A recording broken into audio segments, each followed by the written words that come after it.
The most 10 shocking facts about Cleopatra. 1. Cleopatra was not Egyptian. While Cleopatra was born in Egypt, she traced her family origins to Macedonian Greece and Ptolemy I Soter, one of Alexander the Great's generals. Ptolemy took the reins of Egypt after Alexander's death in 323 BC, and he launched a dynasty of Greek-speaking rulers that lasted for nearly 3 centuries.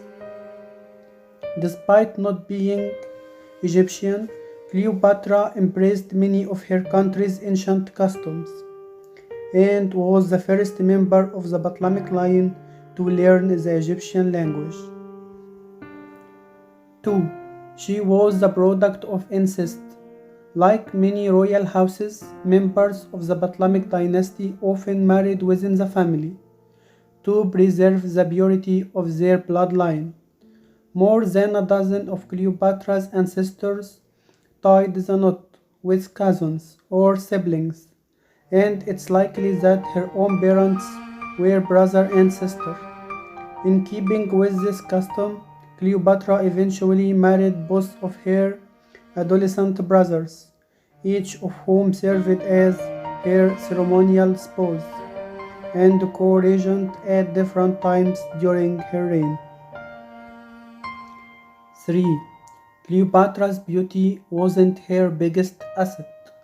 Roman propaganda painted Cleopatra as a debauched temptress who used her sex appeal as a political weapon, but she may have been more renowned for her intellect than her appearance.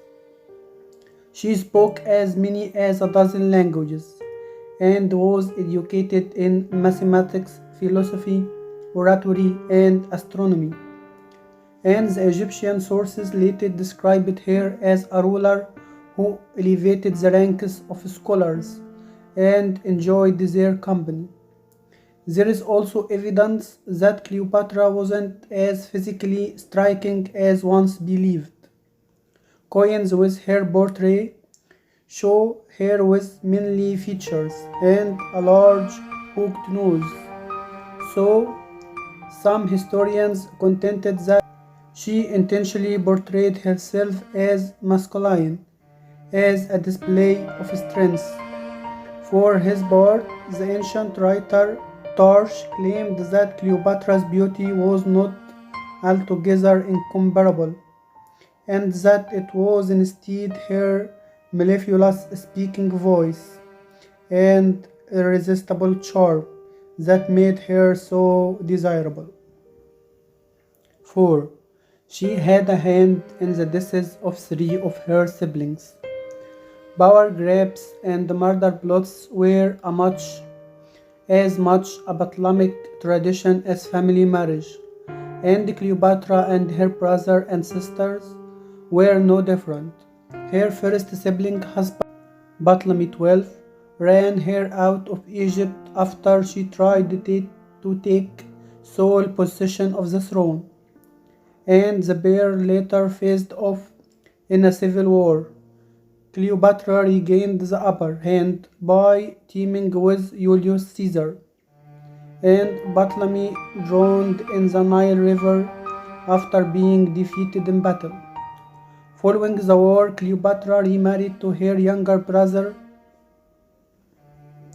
but she is believed to have had him murdered in a bid to make her son her co-ruler.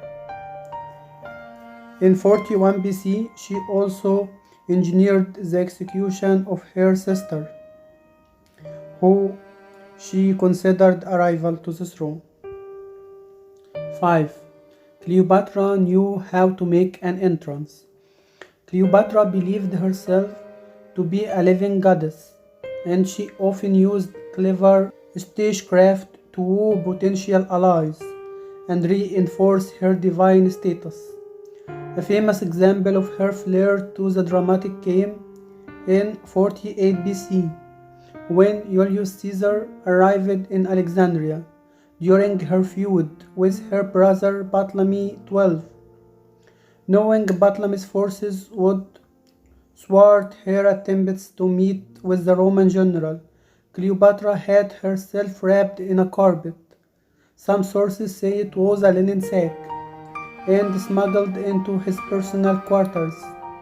Caesar was dazzled by the sight of the young queen in her royal garb, and the two soon became allies and lovers. Cleopatra later employed a similar bit of theater in her 41 BC encounter with Mark Antony, when summoned to meet the Roman triumvir in Tarsus. She is said to have arrived on a golden barge, adorned with purple sails, and rowed by oars made of silver. Cleopatra had been made up to look like the goddess Aphrodite, and she sat beneath a gilded canopy, while attendants dressed as Cupid fanned her and burned sweet-smelling incense. Antony, who considered himself the embodiment of the Greek god Dionysus, was instantly enchanted. Number 6. She was living in Rome at the time of Caesar's assassination. Cleopatra joined Julius Caesar in Rome beginning in 46 BC, and her presence seems to have caused quite a stir.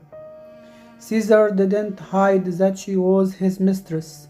She even came to the city with their loved child Caesarion in tow, and many Romans were scandalized when he erected a gilded statue of her in the temple of Venus Genitrix.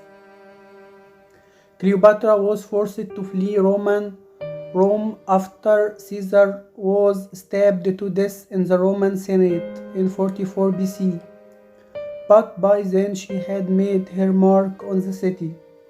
Her exotic hairstyle and pearl jewelry became a fashion trend, and according to historian Joanne Fletcher, she saw many Roman women adopted Cleopatra look, and their statuary has often been mistaken for Cleopatra herself.